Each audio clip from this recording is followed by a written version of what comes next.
My name's Estelle Laure, and I am the author of This Raging Light. I'm going to read to you from my book.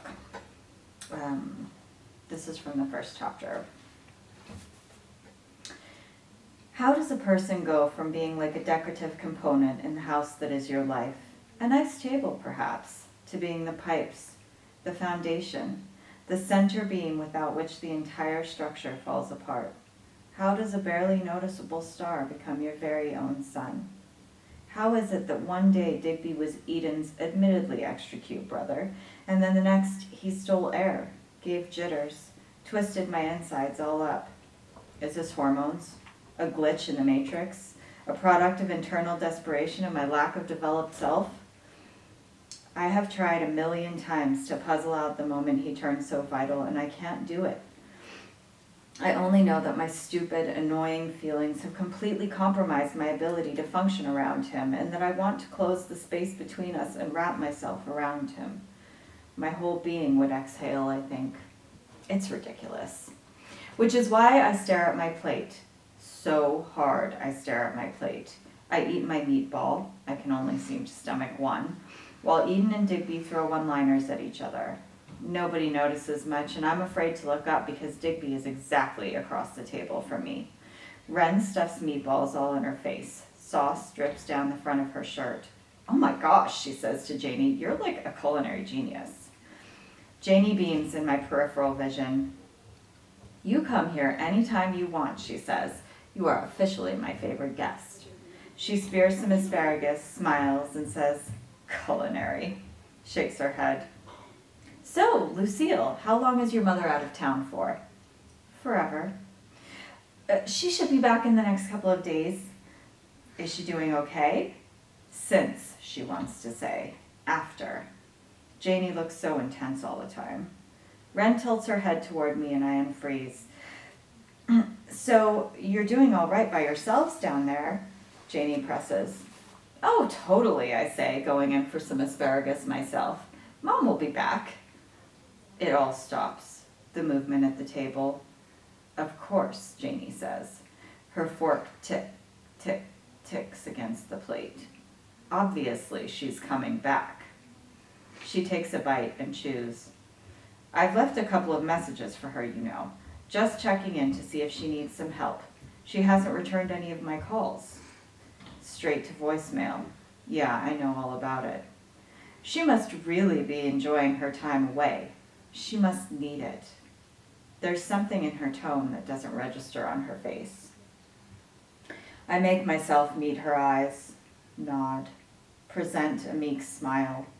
On the way back to my plate, those traitorous jellies that live in my head rest on Digby's, and roller coaster rush number 892 thrashes through me. He drops his eyes, twists spaghetti, and pays really close attention to his mom and what she is now saying about the wedding she's catering this weekend. I thud, kick Eden under the table. Mean footsies. He knows about my mother. Digby knows.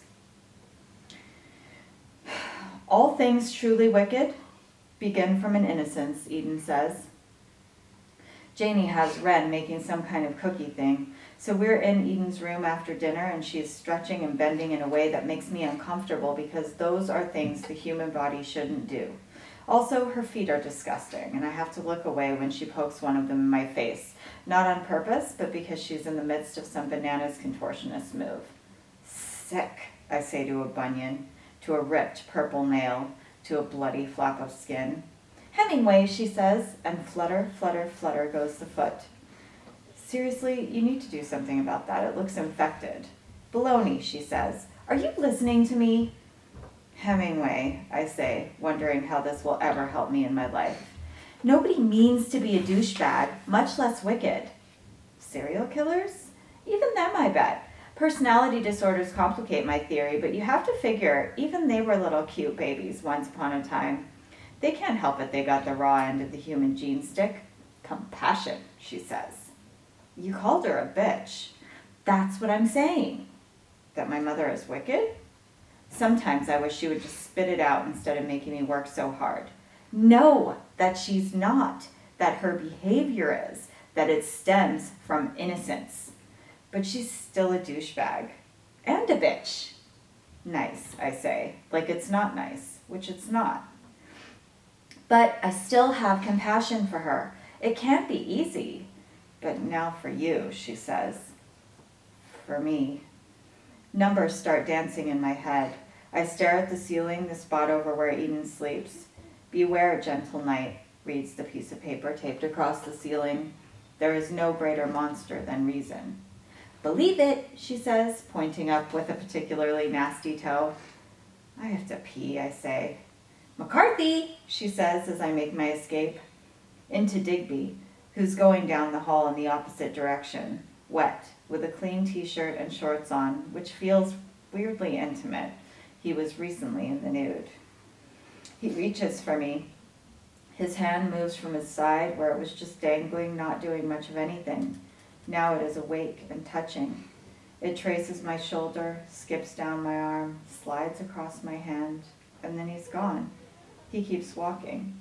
He never even looked at me. I fall into a family portrait. I'm surprised that the earthquake inside me doesn't bring the entire wall of pictures tumbling down. My skin burns. All the blood in my body charges for the spot he touched. A war, a fight to the death. Sometimes, I think as I wander into the steamy bathroom like a half-cocked zombie, something slow happens fast, and you can't quite grasp the moment, whether it was an important one, whether it actually happened or you made it up. It's already like that. Did he really do that? Did he really run his hand across me like that? Did he? Was he taking liberties? And oh snap, double snap. If this is what happens to me from one tiny finger, then take what I said before about the should not ever kiss thing and times it by about a jillion. There's a scar now on my arm where he touched me.